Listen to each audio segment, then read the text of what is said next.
All right. Hey, everyone who's already joined. We will just be giving a minute to all the people who haven't joined yet. Yeah, we'll be kicking off very soon. And we hope this is a great session for all of us. All right. We will see you in a minute.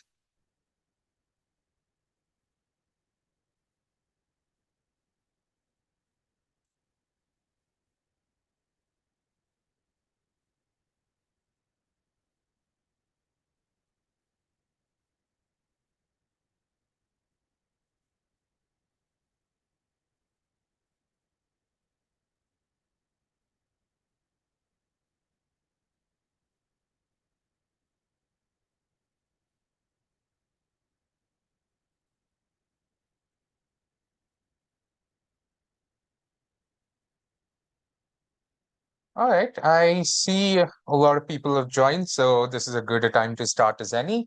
Let me just first of all welcome all of you to this to another workshop by Omdena. Today we're going to be talking about how AI can save agriculture in 2024. This is becoming a very important topic, of course, with a lot of areas, a lot of countries around the world facing food security issues, which has always been the case, but with the current technology we have, it is possible that it shouldn't be the case. So we in this presentation, we just want to examine how AI can contribute to improving agriculture overall and ensuring a food secure and safe environment for everyone on Earth. Before we go into that, though, let me just give a quick introduction to Omdena as a company. So, Omdena is the world's largest AI development network. We have a network of more than 20,000 engineers who work on various different projects and solutions around the world. So, we are based in more than 80 countries. So, it's a truly international organization. And so far, we have worked on more than 650 and counting, of course, AI solutions that we've delivered for NGOs, startups, SMEs, everything under the sun. How we do it, so we basically split it into three levels. At the base level, we have the local hubs. So local hubs we have set up in, of course, more than 80 countries. Multiples in every country. It's just as many local hubs as we found the opportunity to set up we have.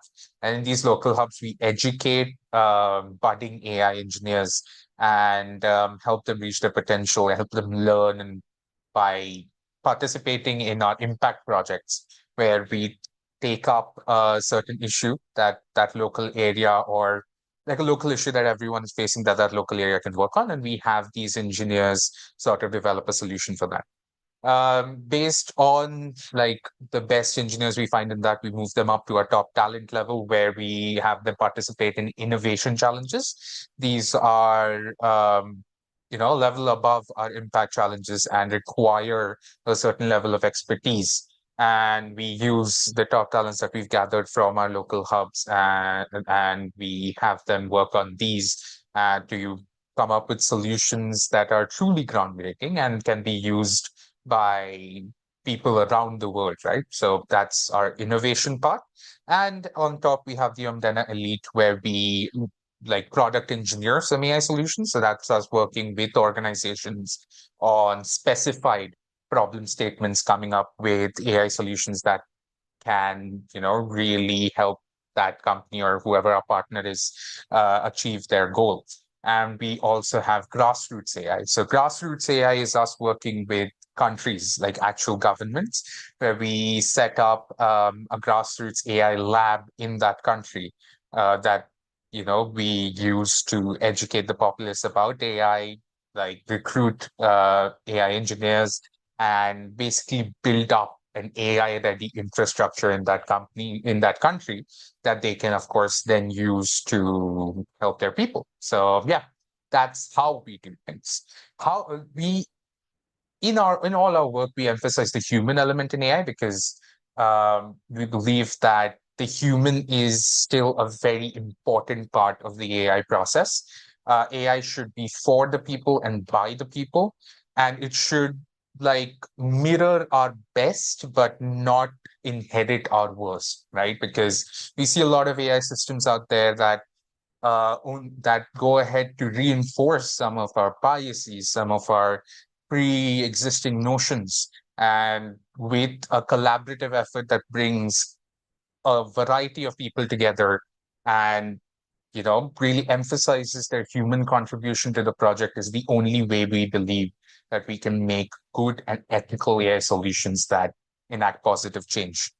We worked with a wide array of organizations, may they be NGOs, SMEs, or startups, to come up with AI solutions that can really work for them and really uh, tackle the problem that they want to tackle. And of course, our satisfaction rate with all our partners is amazing. So if you want an AI solution, if you want to implement AI in your daily life or in the life of your organization, please reach out to us and we'll be happy to help you.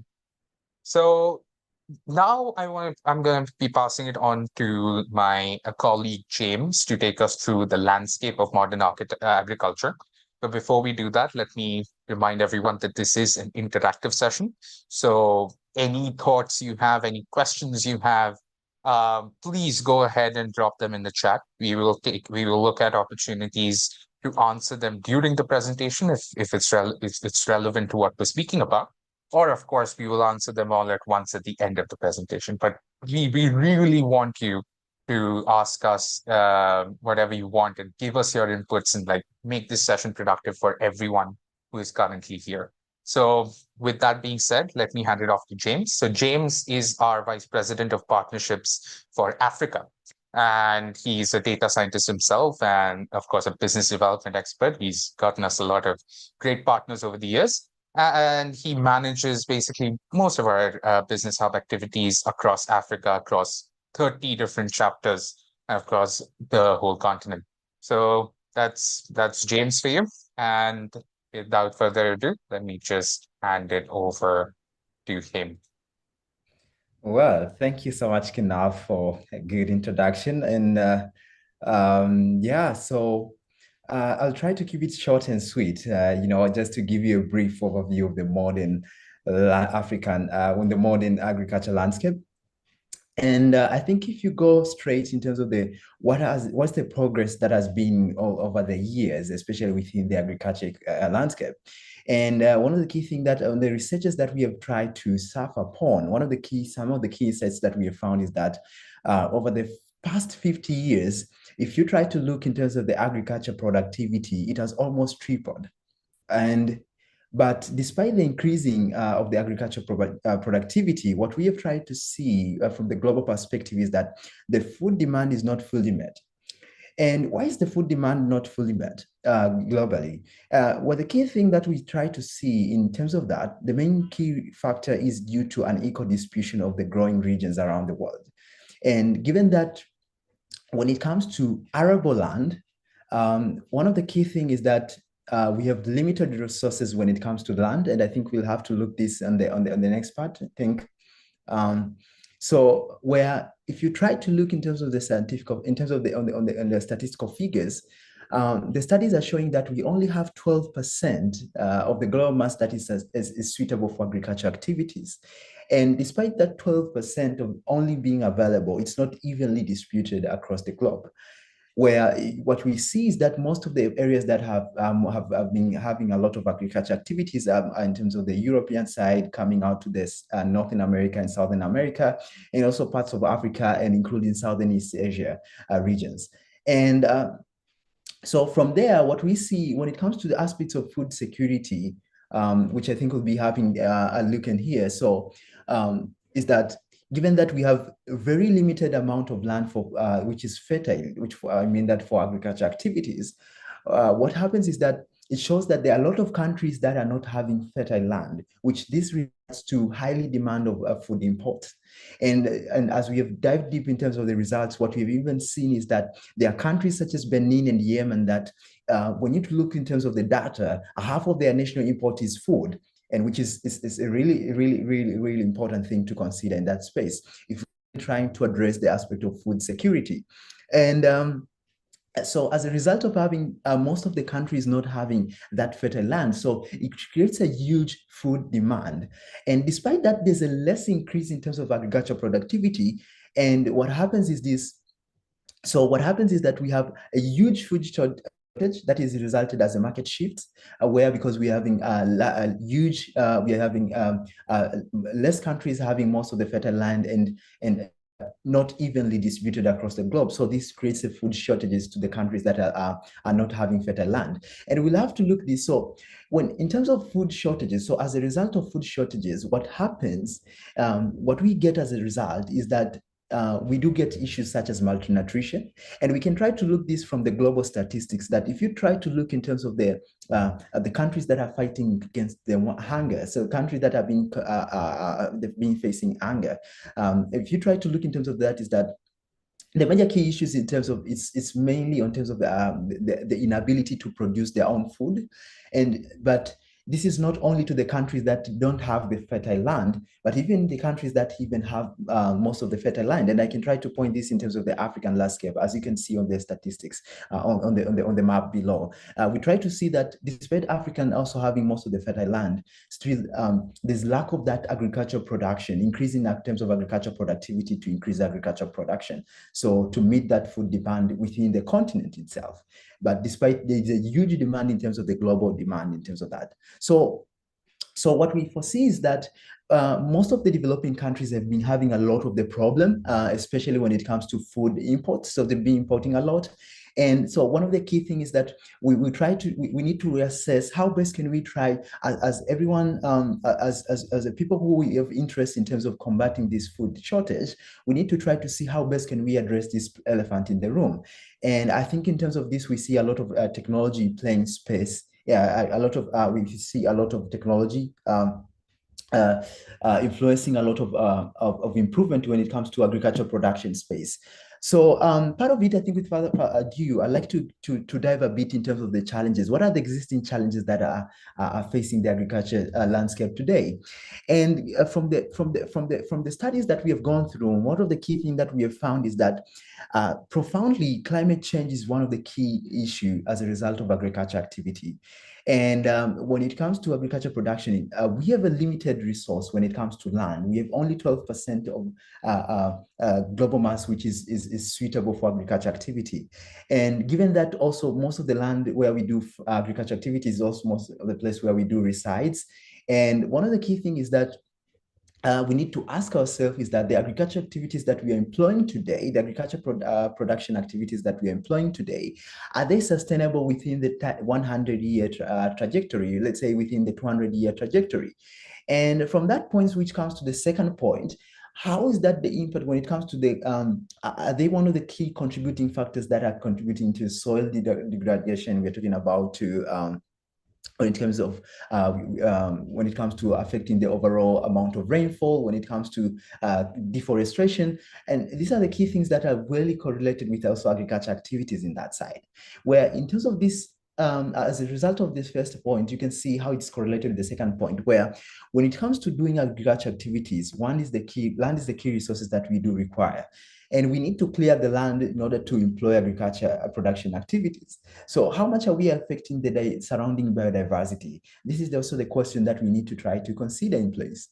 But also given that we have seen there are most of the other countries that have arable land. Let's say in terms of Africa, we've seen that they have enough of an arable land to have to cover most of their food production.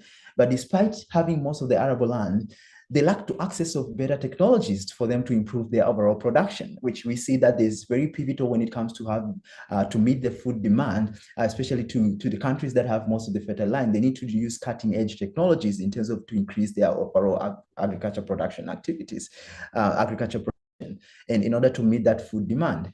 And I think this also tries to links out with my fourth point when it comes to a shortage of a skilled force, where if you try to look in terms of agriculture landscape, I think one of the key things that we notice is that there's been a loss of skilled workforce. I think if Kunal, you could help me to, yes, thank you.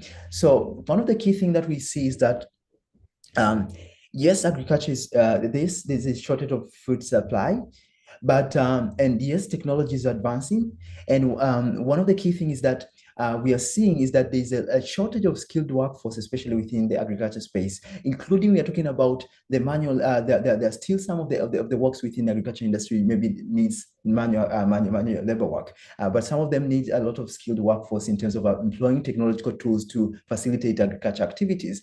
But given that there's a lot of growing technology, there's a lot of advancement of technology within agriculture landscape, we still see a huge demand of of capacity when it comes to the skilled workforces that will to leverage these technologies to increase the production within agriculture space. And that's really pivotal in space if we really want to meet that we need to cover that food shortage in place.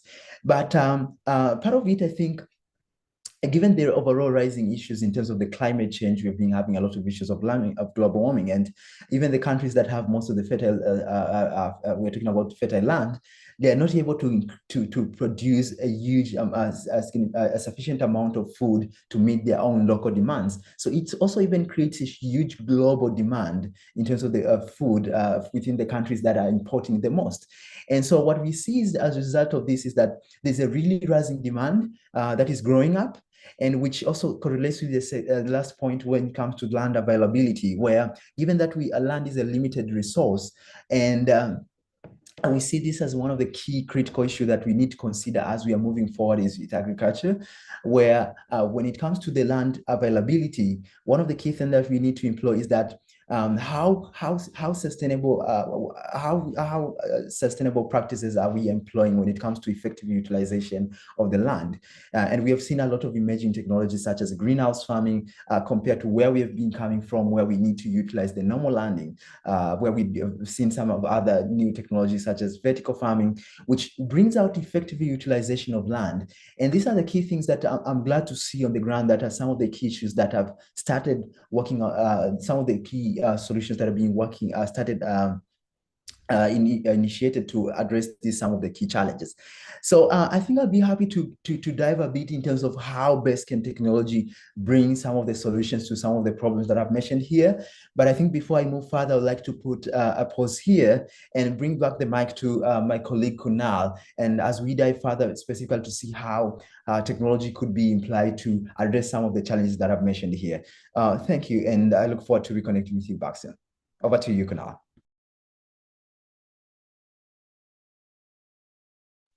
Sorry, forgot to unmute myself. Thanks, James. I think that was a really important sort of setting the stage to, really understanding agriculture in 2024. And before we go into how AI can help agriculture or how, AI can revolutionize agriculture, so to speak, I wanted to give everyone a couple of minutes to, of course, digest all that information and at the same time share your ideas. We have a lot of AI. I'm sure we have a lot of AI engineers watching this event right now. We have a lot of agricultural engineers attending right now. So any area that you think that AI can really help, this is your opportunity to let us know, and we can tackle your ideas. We can talk about the feasibility and how good it is, and you know then give the ideas that we've already had and implemented in the past. So we'll just pause for a minute here, and we'll pick back up with James telling us the variety of AI solutions that are available to us right now.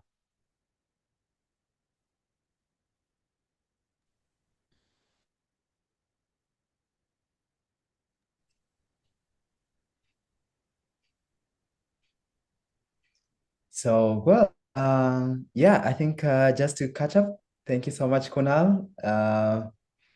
I think so.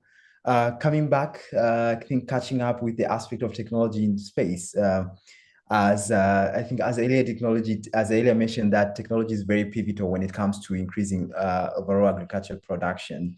And when you talk of technology right now, we are not talking about technology in general. We are all going specifically within how AI could be applied, within how can AI influence agriculture production. So I think without further ado, I'd like to see why do we need to use AI technology for agriculture?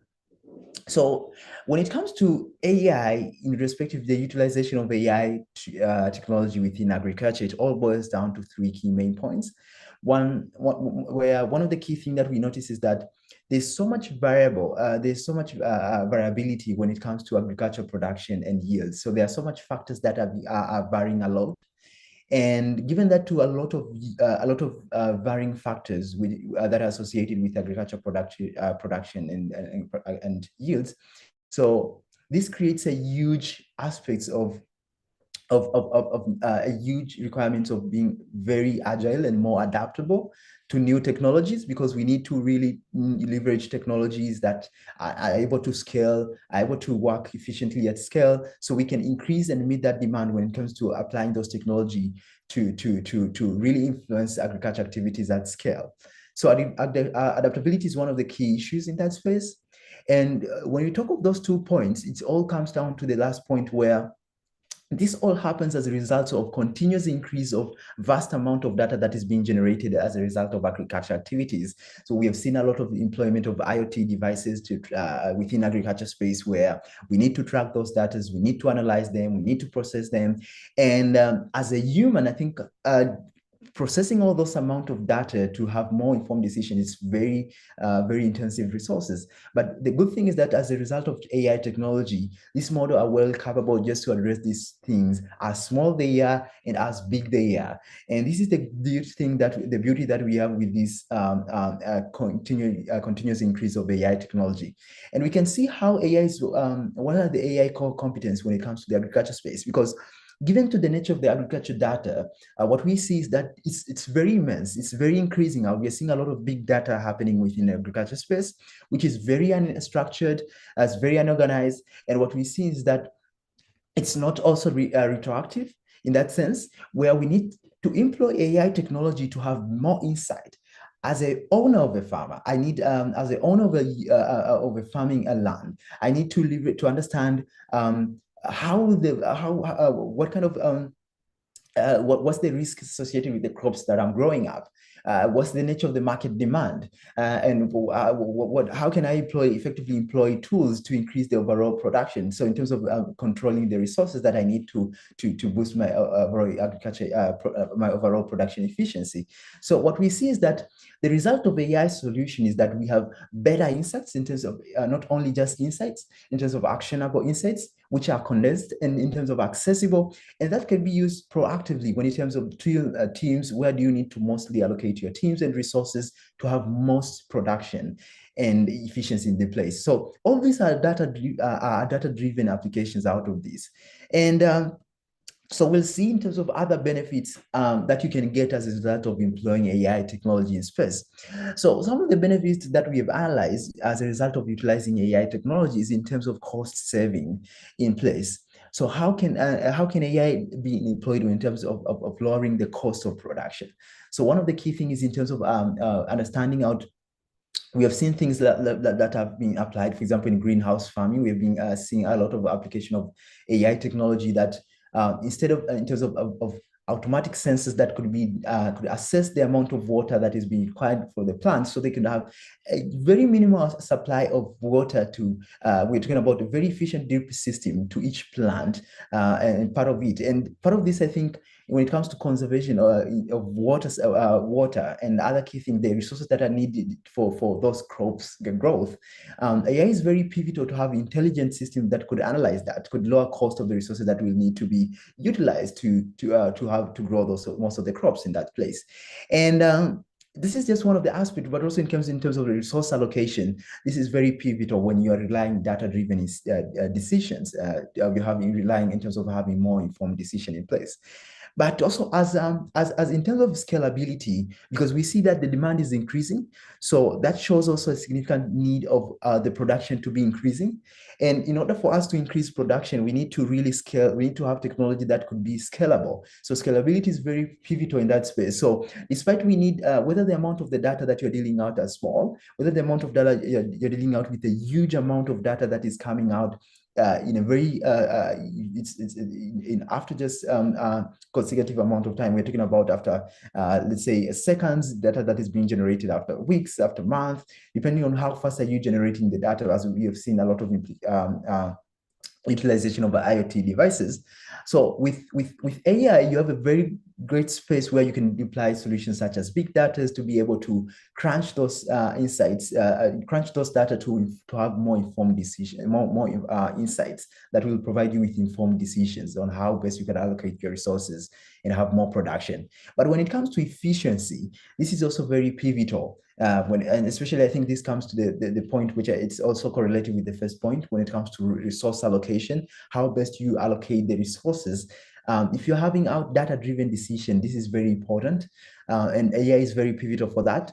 But also when it comes to personalization. So this is very key thing, because what we see is that most of the farmers have different needs. When it comes to the needs that we see for smallholder farmers, it's very different need to someone who is dealing with a large scale farming, because most of these the solutions that will need to be catered to these smallholder farmers, they'll be very different with a person within a large scale farming in this place. And given that despite the variability of these two peoples in terms of their key requirements, in terms of the requirements, in terms of the resources they need, they can all fit through that box of leveraging AI technology to address their key requirements, whether it's in terms of predicting the yield for a large scale farmer, whether in terms of detecting crop diseases for smallholder farmers. We're seeing a lot of AI being applied to these specific contexts, especially to address these key issues for these peoples that are within this industry in place. And we see a lot of significant opportunity in the coming years of AI being personalized a lot in other segments of the industry. So given this overview, I would like not to take most of your time. So I'd like to jump to a few of solutions that we have developed as Omdena, just to give you some few of the insights of some of the work that we have been doing. And possibly you can see how AI is actually being applied on the ground. And one of it is in terms of the detecting crop disease, where as Omdena, as part of our local chapter, I think this is part of our Tanzania local chapter, where we had to applied AI was mainly to build a computer vision solution, mainly to identify and detect crop disease through identifying those visual symptoms. But how do you actually identify these visual symptoms? In most cases is that we try to leverage, whether it's in terms of spectral images when it comes to the color patterns that are available within the leaves, within the crops themselves, whether it's in terms of the tomatoes, whether it's in terms of the shape, in terms of the size. And given the features that these crops, these crop diseases have, so we try to build these AI systems to be able to detect and identify these crop disease symptoms through leveraging out computer vision applications. And as you can see, this is a dashboard of what we've been built as a result of our local chapter work. And also this is I think one of these solutions is very pivotal when it comes to addressing some of the key issues, because disease is one of the key threatening factors when it comes to agriculture production. And we need to address this one of the key things. And technology plays a pivotal role in this place. But without taking most of the time, I'd like to jump to the other solution where we try to foresee some of the work which we did in Nigeria, where in Nigeria, what we did specifically was mainly tracking the water scarcity. But how did we go about it? Mainly is we try to leverage historical satellite images to assess the existing amount of rainfall that is widely the existing amount of rainfall and the possible droughts that are happening around the Nigerian region. And then from those data, so we had to see what are the patterns when it comes to the rainfall, and how they vary with times, and what are the possible droughts that are happening along the country. And having those previous historical timestamps of the rainfall and the possible droughts that are happening within the country. So we had also to build an AI solution that will enable us to foresee the future, so to come out with better interventions on how can we allocate better resources, and what are the key strategies that we need to apply so to increase the amount of rainfall within the region, so we can increase more agriculture production around the region. So they had to build a predictive modeling, which will able to focus the amount of rainfall within the future amount of time, and understand how the drought is also changing with time. So in terms of the future timestamps, as a result of this, having these historical satellite images. And just to wind up on the final solution in terms of that. So as you can see, part of the two solutions that I've earlier mentioned out, one of the key things is AI is already being applied when it comes to crop disease detection. So we need to help farmers to identify more to overcome pest control. So we need to help farmers to overcome pest control issues. We need to help farmers to have more informed decisions when it comes to what are the areas that will be more prone to drought, so they can have early warning systems in terms of this, whether it's drought, so they can lower amount of the risk, but so we can increase production. But also on the other point, we cannot leave the other point, which is about the financial model. And I think this aligns specifically with smallholder farmers. So the key thing is that as Omdena, we've been working to enable smallholder farmers have access to financial services. Where part of this, we have been able to create this credit scoring system to create loans to these smallholder farmers. And I think part of this, we had to build an AI algorithm that will be able to analyze, given the previous year, the farmer that has the crops that they produce, the existing situation in terms of financial situation. So banks and other financial institutions could qualify the likelihood of these financial for these smallholder farmers to qualify to a certain different types of financial services. And this is very pivotal if you want to move. We want to increase the overall agriculture production, and if we really want to address the issue that is associated with hunger, because the more production we have, the more gap, the much we can fill up the gap when it comes to food demand. And if you try to look in terms of agriculture production, most of the country, I think, if you look in terms of the southern region, especially within the Southern America, the African side, there's a huge in terms of the southeastern Asia. There's a lot of smallholder farmers. And one of the key problems that they're facing out is lack to these financial services, especially when it comes to some challenges that they encounter, so risk factors that are associated with this. So I think AI is very pivotal to address some of these problems. And I think we really see a lot of opportunities in the future. And yeah, I think this is just to give you an overview of what AI could do specifically within the agriculture space.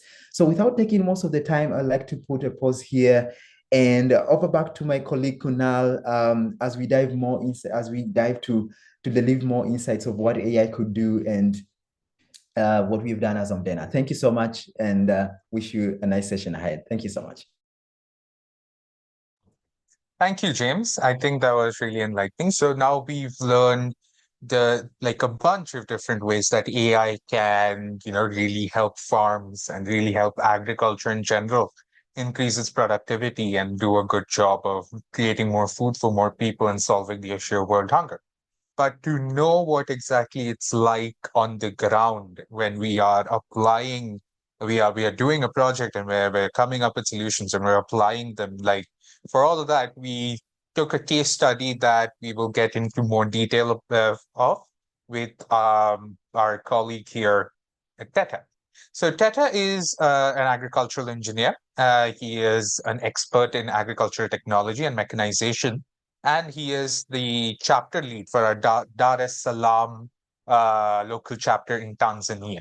So he will be the best person to speak of a case study that he personally worked on, and I will just hand it over to him for that. Thank you so much, Mr. Kunal. In the Dar es Salaam local chapter, we did the project about improving crop yield and reducing food loss in Tanzania through machine learning. And as per se, this idea was generated due to different problems that are facing agricultural sector in Tanzania, including inadequate structures and infrastructures, also with weather variability, which cause huge reduction in crop yield, but also in food loss. As we can see in statistics, more than 30% of fresh produce is lost due to these problems. And specifically in our project, we dig deeper in tomato farming. So the solutions which we created here can be integrated and used in any in producing any product, but specifically our team dealt with tomatoes. And we used the different approaches so that to reach the solution. As you can see here, we have two approaches that we took into consideration. The first one was gathering and analyzing statistical data to help improve crop yields. And the second one was monitoring a sample farm to diagnose the issue that can cause food loss on micro level. And as we go on, we can see how we use these approaches to meet our expected solutions. Mm, as we can see, the first one was about improving crop yield. Improving crop yield is by assuring farmer by predicting what he can get at the end of the season before he start planting. Uh, how can we do this through AI? We collected data from a collaborated farmer who owned a greenhouse, and through the data we collected from previous harvest that the farmer did, we analyzed them through AI, and we saw that there was a different, we saw that there was a fluctuation in data. So this fluctuation was due to conditional variabilities that was present in that farm. So in case of crop yield, that is what we detected through our AI model that we created. And in improving crop yield, what we did,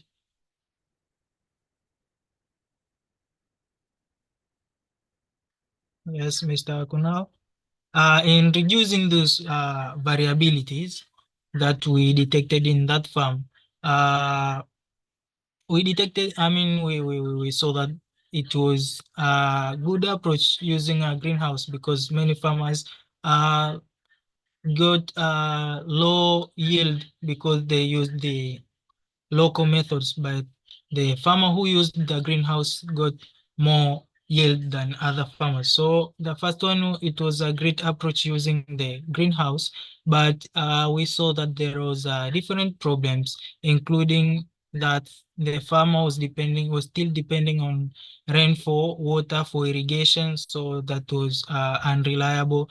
And uh, by that we saw that there was still some challenges that faced his farming cycle. And we created the model that allowed the farmer to detect the variabilities in farm and see how can he combat the variabilities through the AI model we created, so that he can increase the production in his farm.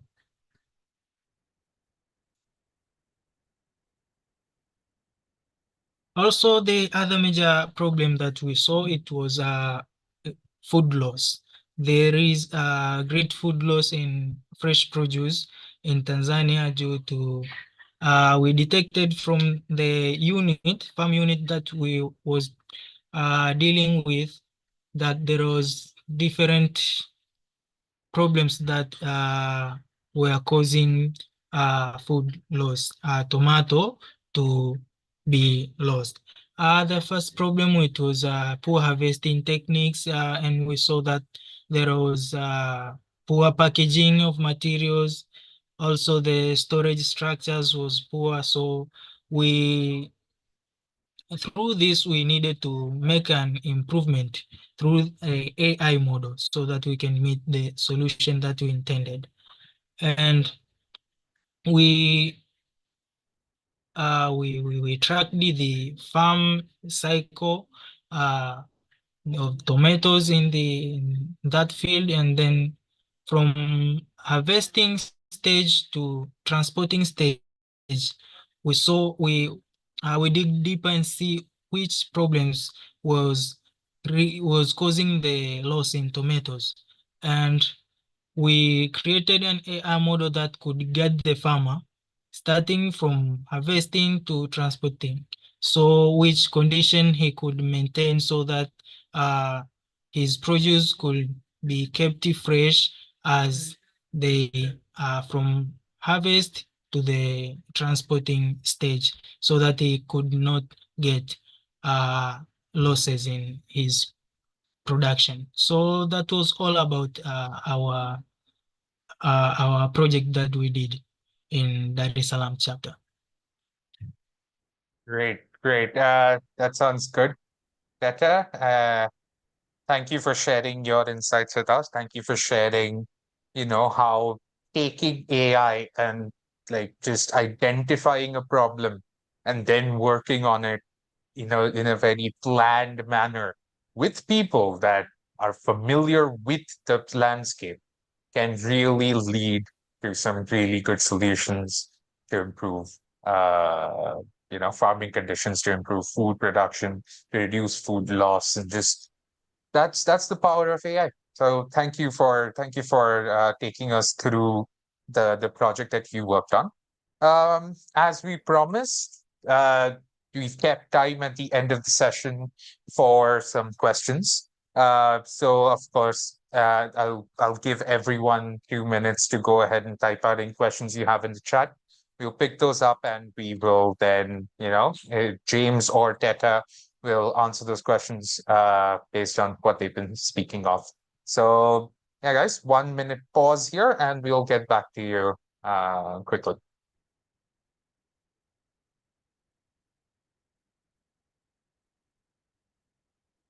As we wait for questions to come in, though, we got a little bit of interaction going on our chat. I see that Jamaluddin was talking about how agriculture can be more fun by, making it with like employing precision techniques in your working. And I see here, Jamaluddin, that you mentioned that you used satellite imagery to, bring about that change. Did you use AI? Because that's as we saw in the Nigeria case study that we covered briefly. We like AI has the ability to process satellite imagery very effectively, especially when it comes to tracking visual patterns. So if you are looking for a precision agriculture solution for your farm or any farm that you're working for, I think AI is a great way to bring all of that into an insight that can work for you, right? So yeah, anyone who like if Jamaluddin or anyone here wants precision farming to be the way you farm, consider AI. Another Yeah, and I think I would input like we got.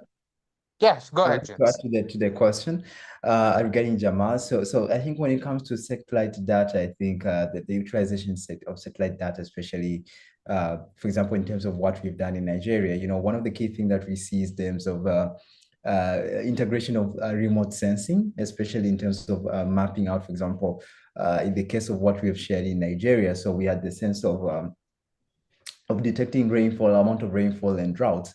So what we try to do is kind of multispectral images, and then we embed those with object detection models to identify what are the what are the color patterns that are available in terms of those what are the color patterns that are associated with those satellite images, and then leverage those data according to different timestamps that we have.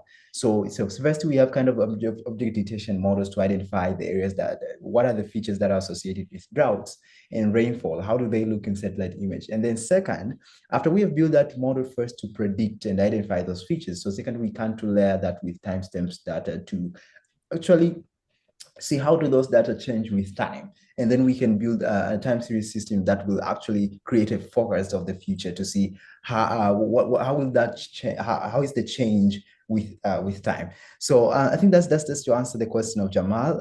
Yeah, I think over to you, Kunal.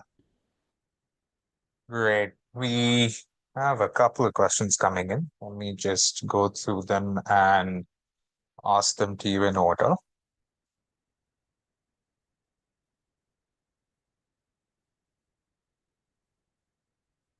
All right. I think Teta, you will be a good person to answer these. A person is mentioning that they have a hydroponic system, a vertical farming system to grow some of their crops. And like, can you, like, they're basically asking how AI can help in that sort of setup. So if you want to sort of take that up, you can.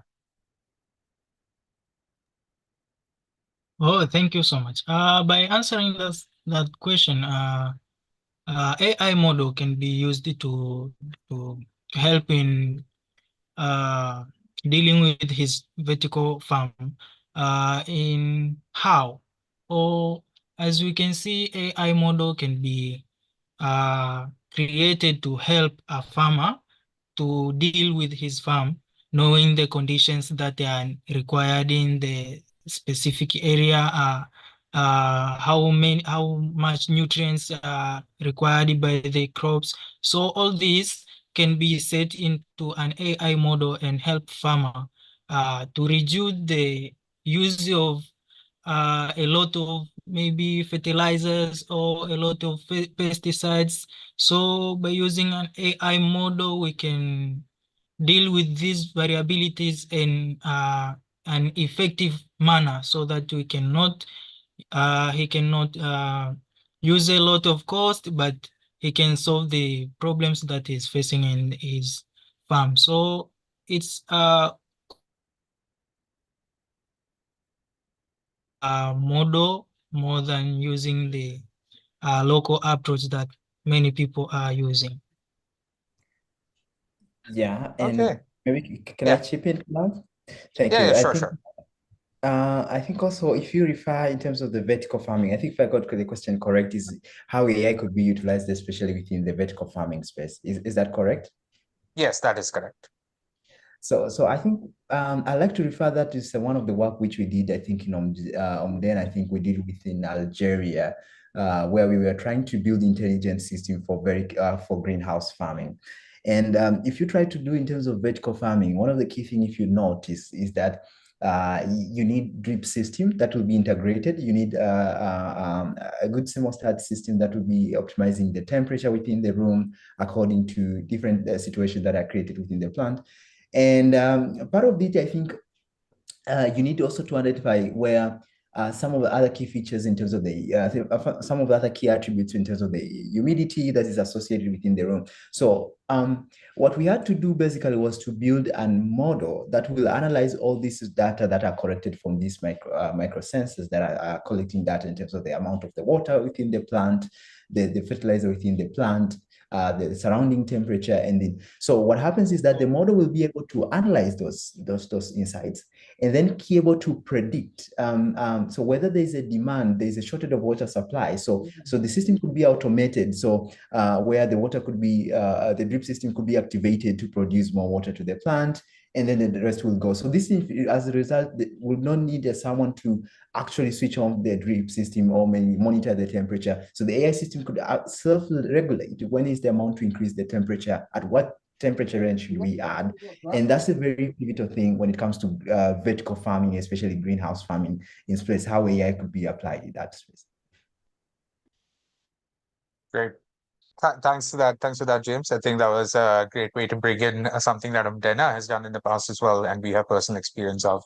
So thank you for that question. The next question that we have is how much training will be required for a farm to sort of adopt this, like basically move away from their previous ways of working and adopting AI in their farm. Like, what is the manner in which, or how much time will it take, or how much effort will it take to train up the workforce to adopt AI? I think James, you would be the best person to take this. Thank you. So when it comes to, we are talking about I think how much time will it take to train a person to utilize AI? So I think this question, I think I see it in the two dimensions. One of the dimensions is I try to dissect it in the technical side of it. So given that the person he wants to, you're an agriculture domain expertise, but you want to really bring AI into your field. So how long can it take you to understand these AI technological tools? So I think there's no one answer to that for sure. First, when it comes to learning, we can ultimately say that, yes, it can ultimately take 6 months of time. But I think for what we have seen in Omdena, because we have Omdena Academy, which is mainly structured to provide a custom learning environment, where what we do have, for example, we do have this uh, uh, data science professional program, which is catered for around 6 months of period, where we presume if you're someone coming out from with little to no background regarding AI technology, you can ultimately, as a result of the course, you can be equipped with key fundamental skills that are associated with data science, machine learning applications, and how to apply them in real world, where after 3 months of period, you can actually have some time where you can work on agriculture related project and see how AI is evolving in that space. And I think just given for what we've learned in Omdena, we think maybe 6 months, given the nature of our program, we think it's very suitable for someone to actually test their career, especially if you're coming out from the agriculture field and you're trying to ask your career within the AI space. But I think it also depends if you're trying to utilize tools. So this is in terms of if you're trying to come out from the technological line of view. But if you're trying to basically, I can say you're trying to come up within in terms of education, where there's the smallholder farmers, or in terms of how they can utilize these technological tools. In most cases, I think it's very variable because even we can define just as 6 months, given the nature of motivation, the enthusiasm, the level of interest that you have as a self-directed learner and support. So I think it mostly depends on how you can incline to this. But in most cases, we found it to be 6 months is very ideal to actually really do some really tangible projects in place with AI technology. Thanks for that, James. I think one thing I would like to add to this is one of the primary ways I think what we like to build as far as AI solutions are concerned, we really like to leverage large language models as well, which is just very like it's very universal. Like a person may not be extremely familiar with a certain type of UI or a certain type of representation of data or information on the screen, but just talking to someone or talking to a chatbot is something that anyone can do. So a lot of our solutions, when we build them, we try to integrate a large language model or an NLP, which makes the process of getting information, makes the process of uh, just working with an AI instead of implementing an AI. It makes it extremely simple. Like if you're talking, if you just ask, if you, let's say you want, hey, how much rainfall should we expect in August? You can just type that out and send it to the chatbot, and it'll give you the data instead of like going to a map and clicking on it, and like going to a calendar and clicking on it, which is sort of unintuitive. And if you're thinking, oh, this might be very specific only to English, of course, like all LLMs now have become better at translating things than even like the solutions we had before this. So we can make solutions that are chatbot driven and in whatever local language that you want it in. So that makes it much easier for people who don't need to be working on AI, but working with AI. Their experience much more simpler. So yeah, that's how we Yeah. make it very easy. And I think I love it. I love that. I love that, Kunal. What you've mentioned, because it's also sparked some thought out of me. Because I think I'll be selfish if I would not say about this. Where I think just what I think that I see is this. Given that we are trying to technology. What we see. We talked about the shortage. If you remember, if we talked about in terms of the challenges that we have mentioned, one of the key things is the shortage of skilled workforce. This is the place. And how can we have that huge number of skilled workforce, especially within agriculture? I think, as what Kunal mentioned, I think the things like large language model chatbots are very pivotal in terms of disseminating knowledge, educating. So imagine I'm a local farmer, let's say in Tanzania, and I want to know how much of fertilizers do I need to apply in my maize.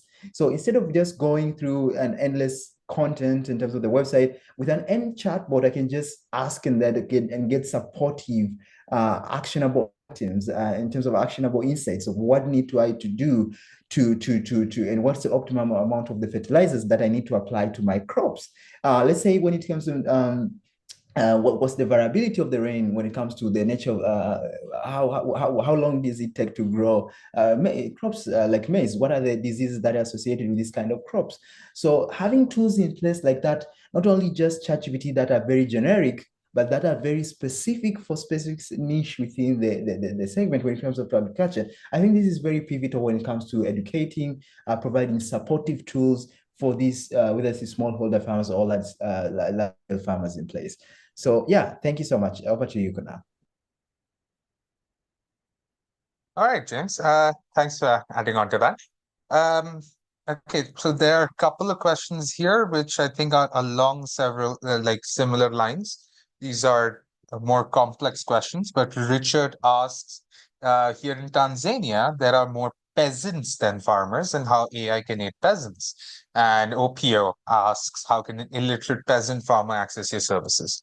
So if I could just, I'll take this question first from what I've seen worldwide and the kind of information I've seen, right?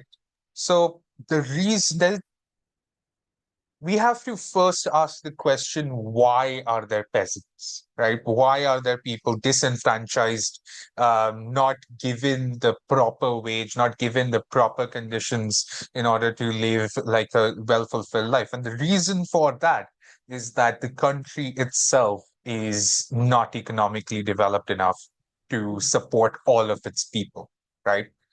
When we talk about applying a change, when we talk about using a technology like AI to help increase productivity, when we talk about using it to educate people, when we talk about using it to upskill percentages of the population, what that allows that country to do is benefit from that progress, right? And the rising tide floats all boats. Like if the baseline care that the country can provide for its people rises steadily, then Tanzania doesn't need to have peasants. Tanzania can, feed and pay all its people. So that's the kind of change we want to bring, an overall change, not just a spike in one area or anything. Just build up everything in a country, build up everything in a region, and make a better life for all. So that's how I see that question. I think you and Teta, being from Tanzania, will have more insights into this. So I'll just pass this on to you. According to that question, maybe in my side, I can add something that we know many farmers have the problem that their perspectives and the approaches they are using, they made them like habits. So the first thing is to change the habits that those peasants have to make to adapt the AI systems that can help in the farming practices. And also the other problem that we have seen in that many peasants have is that they don't have access to internet or technology because they use the phones that don't have access to internet. So that has been a great problem. So the government have been trying to use SMS ways to help farmers, but still it's a problem. So what is needed is farmers to change from taking agriculture as a habit to move and take agriculture as a business. So when you take agriculture as a business, you'll have to invest some, you'll have to put a capital to invest in order to get a good approach. So by getting maybe smartphones, that could help more farmers to get more familiarized with the technology and as well as the AI systems.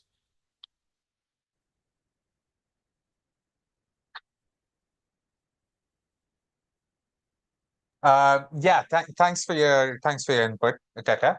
James, would you like to add anything at all? Because we have actually sort of run out of time here. But if you want to add something to that quickly, we'll just wrap it up and we can go. Yeah.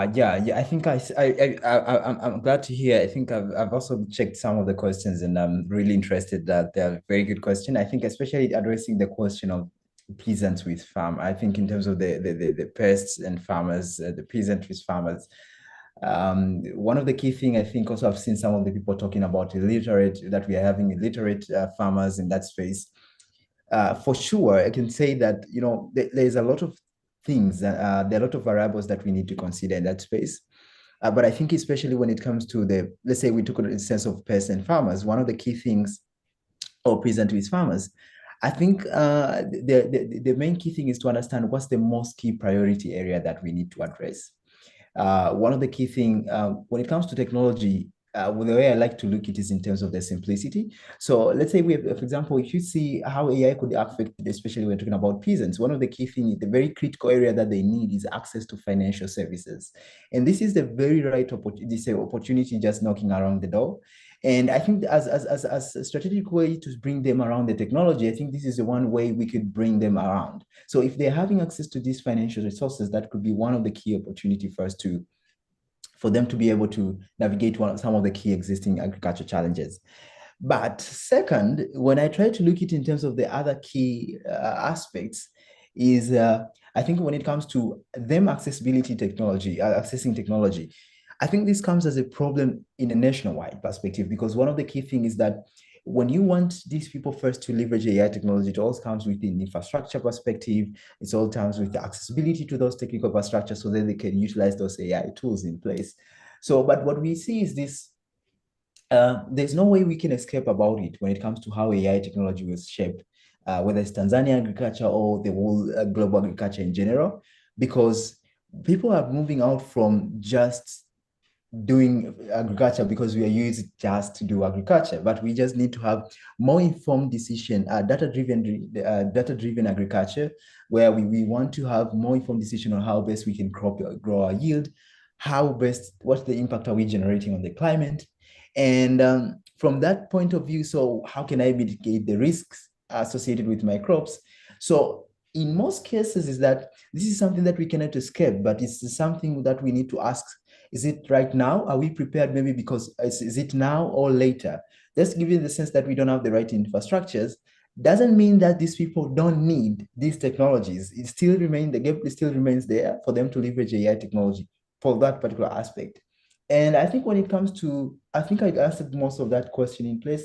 I think the gap of education is very pivotal, but also we have seen emerging solutions, especially with AI technology, being accessible, being accessed, being applied through local languages. We are seeing a lot of Swahili language growing up, and there's so much room of creating AI tools that will be mainly leveraging, let's say, local languages to educate these smallholder farmers. For example, I think I came across some of the people in Ghana, known as Farm Radio. They are doing some of the interesting thing of educating local farmers in their local languages. And most of their work is mainly influenced with the AI technology in that space, which I think there's a lot of ways I'm just seeing AI could bring value to these peasant and smallholder farmers in place. So it actually depends on how you think about it, but I think it's right, it's either now or later, but the actual impact of AI, we will need to really, AI will really need to be applied to overall change the